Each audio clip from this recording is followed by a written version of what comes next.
Over 20 years ago, I coined the expression, think big, and it's been a part of my life ever since.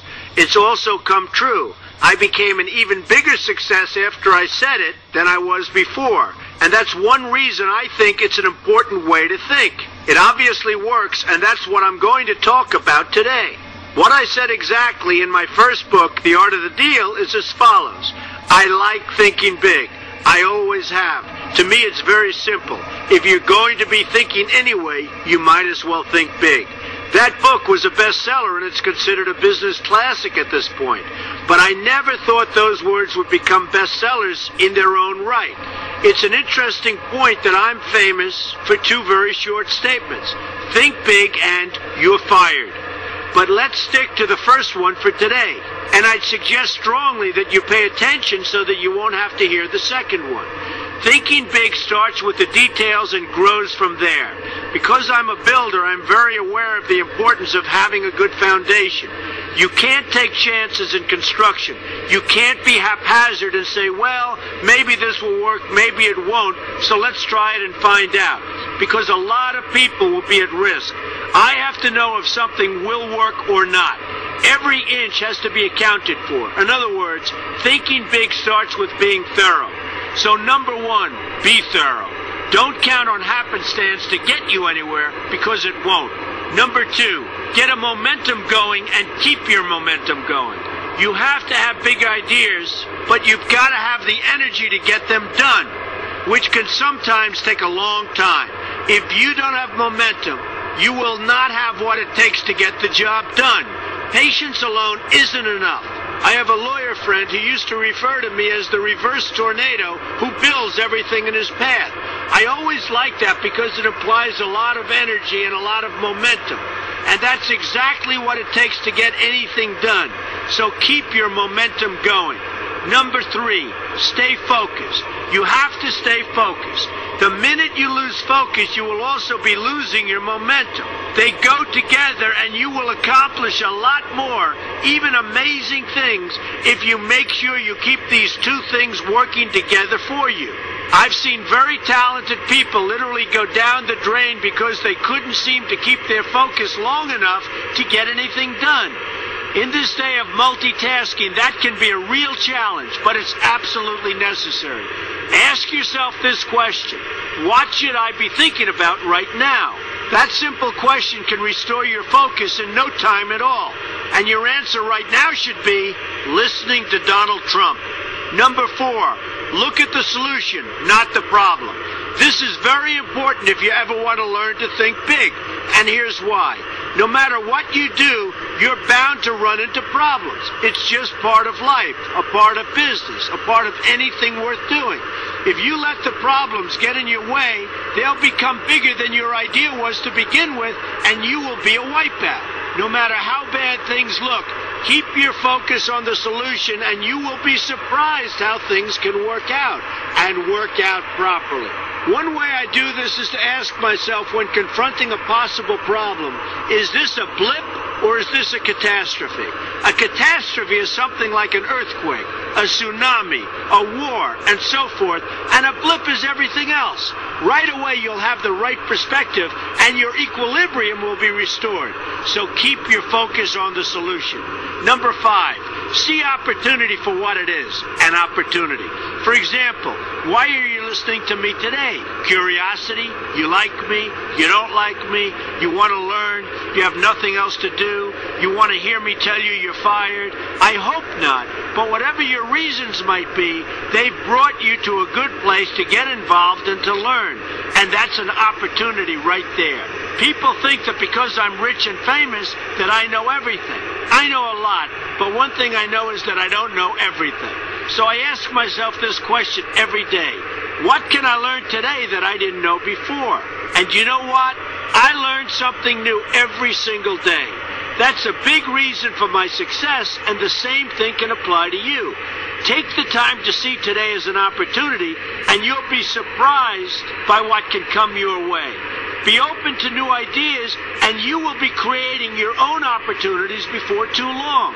Number six, know everything you can about what you're doing. That's a good way to cover your bases. Another good way is to read the book Robert Kiyosaki and I have written together, Why We Want You to Be Rich. It's about covering your bases and knowing what's going on. I remember when some guys came in to meet with me about a great idea they had for an atrium for a building on Wall Street. It was a beautiful idea except for one thing. None of them had thought about how the building would be supported around this fabulous atrium. They didn't take into account the steel columns that were necessary to support a 72-story building.